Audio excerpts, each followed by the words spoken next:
આપણી સંસ્કૃતિ, આપણો ધર્મ, આપણો સમાજ, આ બધાનો જે સોર્સ કોડ છે એ ક્યાંથી આવ્યો હશે? વેલ, આ બધું શરૂ થયું એક એવા યુગમાં જેણે ખરેખર આજના ભારતનો પાયો નાખ્યો. તો ચાલો આજે આપણે સફર કરીએ એ વૈદિક કાળની અને એના મૂળ સુધી પહોંચીએ. તો સવાલ એ છે કે ભારતીય સંસ્કૃતિના મૂળ ક્યાં છે? આનો જવાબ શોધવા માટે આપણે હજારો વર્ષ પાછળ જવું પડશે. એક એવા સમયમાં જ્યાં જ્ઞાન પુસ્તકોમાં નહોતું, એ તો પેઢી દર પેઢી મોઢેથી જ જીવંત રહેતું હતું. જ્યાં લોકોનું જીવન પ્રકૃતિના તાલ સાથે તાલ મિલાવતું હતું. અને સાચું કહું તો આપણી આજની ઓળખના બીજ બસ એ જ સમયમાં રોપાયા હતા. તો આ કાળને કહેવાય છે વૈદિક કાળ. નામ પરથી જ ખબર પડે છે નહીં? વેદોનો યુગ. આ એ જ સમય છે જ્યારે હિન્દુ ધર્મના સૌથી જૂના અને પવિત્ર ગ્રંથો એટલે કે વેદોની રચના થઈ. પણ આને ખાલી એક ઐતિહાસિક સમયગાળો ના સમજતા. આ તો આપણી સભ્યતાના આખા આધ્યાત્મિક અને સામાજિક માળખાની ફાઉન્ડેશન છે, આધારશિલા છે. જો આપણે આની ટાઈમલાઈન જોઈએ તો ઈસવીસન પૂર્વે 1500ની આસપાસ શરૂ થઈને ઈસવીસન પૂર્વે 600 સુધી એટલે કે લગભગ 900 વર્ષ સુધી આ યુગ ચાલ્યો. અને આ 900 વર્ષને પણ આપણે બે ભાગમાં વહેંચી શકીએ. પહેલો છે પ્રારંભિક વૈદિક કાળ અને પછી આવે છે ઉત્તર વૈદિક કાળ. અને મજાની વાત એ છે કે આ બંને ભાગોમાં જમીન આસમાનનો ફરક હતો. ચાલો જોઈએ કેવી રીતે. તો ચાલો સૌથી પહેલા વાત કરીએ પ્રારંભિક કાળની. આ તબક્કો કેવો હતો? કલ્પના કરો એક નાના રોપાની. બસ એવો જ હતો આ સમાજ. એકદમ સરળ, સહેજ અને લોકો પ્રકૃતિ સાથે એકદમ હળીમળીને સુમેળમાં રહેતા હતા. અને આ સમયનો આધાર સ્તંભ, એનો પાયાનો ગ્રંથ કયો હતો? એ હતો ઋગ્વેદ, સૌથી જૂનો, સૌથી પ્રાચીન વેદ. આ ગ્રંથમાં આપણને એ સમયના લોકોની પ્રાર્થનાઓ, પ્રકૃતિને જોવાની એમની દૃષ્ટિ અને એમની આખી જીવનશૈલી બધું જ જાણે કે આપણી નજર સામે આવી જાય છે. તો ચાલો થોડી કલ્પના કરીએ કે એ લોકો જીવતા હતા કેવી રીતે. વેલ, સમાજ એકદમ સિમ્પલ અને સમાનતાવાદી હતો. કોઈ ઊંચ નીચના ભેદભાવ નહીં. કુટુંબ એ જ બધું હતું, સમાજનું કેન્દ્ર. લોકોનો મુખ્ય વ્યવસાય હતો પશુપાલન. ખેતી હતી પણ હજુ એના શરૂઆતના તબક્કામાં હતી. અને મોટાભાગના લોકો ગામડાઓમાં જ રહેતા. અને અહીં એક એવી વાત છે જે કદાચ ઘણાને નવાઈ પમાડશે. પ્રારંભિક વૈદિક કાળમાં સ્ત્રીઓનું સ્થાન ખૂબ જ સન્માનનીય હતું. એમને શિક્ષણનો પૂરો અધિકાર હતો. એટલું જ નહીં પણ યજ્ઞ જેવી મોટી ધાર્મિક વિધિઓમાં પણ તેઓ ભાગ લેતી. ગાર્ગી અને મૈત્રેય જેવી વિદુષીઓ આ એ જ સમયની દેન છે. વિચાર કરો. પણ સમય ક્યાં કોઈના માટે રોકાય છે?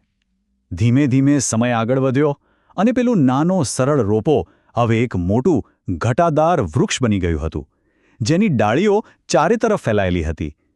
આ હતો ઉત્તર વૈદિક કાળ. એક એવો તબક્કો જ્યાં સમાજમાં મોટા પાયે અને ઘણા જટિલ ફેરફારો આવ્યા. અને આ બદલાવની છાપ આપણને ક્યાં જોવા મળે? એ સમયમાં રચાયેલા નવા ગ્રંથોમાં. ઋગ્વેદ પછી બીજા 3 વેદોની રચના થઈ: સામવેદ, યજુર્વેદ અને અથર્વવેદ.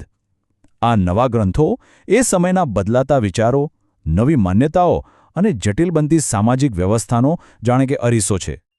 તો ચાલો આ બંને સમયગાળાને બાજુમાં મૂકીને જોઈએ. ફરક એકદમ સ્પષ્ટ દેખાશે. પ્રારંભિક કાળનો સરળ અને સમાનતાવાદી સમાજ, એની જગ્યાએ હવે આવ્યો એક જટિલ અને ઊંચ નીચના ક્રમવાળો સમાજ. પશુપાલન પર ચાલતું અર્થતંત્ર હવે ખેતી પર આધારિત બન્યું. અને એક મોટો અને કદાચ દુઃખદ ફેરફાર એ થયો કે જે સ્ત્રીઓ પહેલાં ધાર્મિક વિધિઓમાં ભાગ લેતી હતી, એમની ભૂમિકા હવે ધીમે ધીમે પ્રતિબંધિત થવા લાગી. આ જ જટિલતાનું સૌથી મોટું ઉદાહરણ અથવા કહીએ તો પરિણામ શું હતું? એ હતી 4 વર્ણની વ્યવસ્થા. આ સિસ્ટમમાં સમાજને કામના આધારે 4 ભાગમાં વહેંચવામાં આવ્યો. બ્રાહ્મણ, જે પૂજારી અને શિક્ષકો હતા. ક્ષત્રિય, જે શાસકો અને યોદ્ધાઓ હતા. વૈશ્ય, જે વ્યાપારી અને ખેડૂતો હતા. અને શૂદ્ર, જે સેવા આપવાનું કામ કરતા. પણ અહીં એક બહુ જ મોટો ટ્વિસ્ટ આવ્યો. જે વ્યવસ્થા શરૂઆતમાં કર્મના આધારે એટલે કે કામના આધારે હતી, એ ધીમે ધીમે જન્મ આધારિત બની ગઈ. મતલબ કે બ્રાહ્મણનો દીકરો બ્રાહ્મણ, ક્ષત્રિયનો દીકરો ક્ષત્રિય, અને આ કઠોરતાને કારણે જ સમાજમાં અસમાનતાના ઊંડા મૂળ નંખાયા. ઓકે, તો સમાજની વાત તો કરી, પણ એ લોકો માનતા શું હતા? એમની ધાર્મિક માન્યતાઓ કેવી હતી? વેલ, વૈદિક ધર્મનું હૃદય હતું પ્રકૃતિ. સૂરજ, વરસાદ, પવન, અગ્નિ, પ્રકૃતિની દરેક શક્તિને તેઓ દેવતા માનતા હતા. અને યજ્ઞ દ્વારા મંત્રોચ્ચાર કરીને આ દેવતાઓની પૂજા કરતા. એમાં સૌથી મુખ્ય દેવતા કોણ હતા? ઇન્દ્ર, વરસાદ અને યુદ્ધના દેવ. પછી હતા અગ્નિ, જે યજ્ઞના દેવ હતા. એવું મનાતું કે મનુષ્ય અને દેવતાઓ વચ્ચેના મેસેન્જર છે. એ જ રીતે વાયુ પવનના દેવ અને વરુણ, જે પાણીના દેવ હતા. આ બધા જ પ્રકૃતિના અલગ અલગ સ્વરૂપો હતા જેમની પૂજા થતી. હવે વાત કરીએ રાજકાજની. તો રાજા હતો અને એ જ સમાજનો રક્ષક ગણાતો, પણ એ પોતાની મરજી મુજબ બધું નહોતો કરી શકતો. એને સલાહ આપવા માટે સભા અને સમિતિ જેવી કાઉન્સિલ હતી. અને શિક્ષણ? એ સમયે કોઈ સ્કૂલ કોલેજ નહોતી. બધું જ જ્ઞાન ગુરુ પાસેથી શિષ્યને મોઢેથી જ મળતું. આ હતી ગુરુ શિષ્ય પરંપરા. અને આ જે સભા અને સમિતિ હતી ને, એ કોઈ નાની સૂની વાત નથી. ઘણા ઇતિહાસકારો માને છે કે આ જ ભારતમાં લોકશાહી વિચારસરણીની શરૂઆત હતી. વિચાર કરો, હજારો વર્ષો પહેલાં એક એવી સિસ્ટમ હતી જ્યાં રાજાએ પણ લોકોના પ્રતિનિધિઓની સલાહ માનવી પડતી હતી.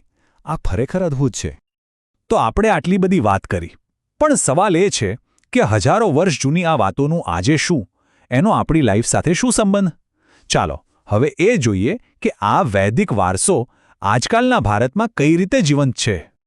જો વૈદિક કાળનું યોગદાન ખાલી ઇતિહાસની છોપડીઓ માટે નથી. એણે આપણા ધર્મને એક દિશા આપી, આપણા સમાજના નિયમો ઘડ્યા અને જીવન જીવવાના એવા પાયાના મૂલ્યો આપ્યા જે આજે પણ આપણી સંસ્કૃતિનો આધાર છે. એમ કહી શકાય કે આધુનિક ભારતનો પાયો એ વૈદિક વિચારધારા પર જ રચાયેલો છે. અને હવે છેલ્લે એક સવાલ જે બધા માટે છોડી જવો છે. જરા વિચારો, આપણી રોજની પ્રાર્થનાઓમાં, આપણા તહેવારોમાં, લગ્ન જેવી પરંપરાઓમાં, આપણી વિચારવાની રીતમાં આ હજારો વર્ષ જૂનો વૈદિક વારસો આજે ખરેખર કેટલો જીવંત છે? આનો જવાબ આપણે સૌએ પોતાની અંદર જ શોધવાનો છે.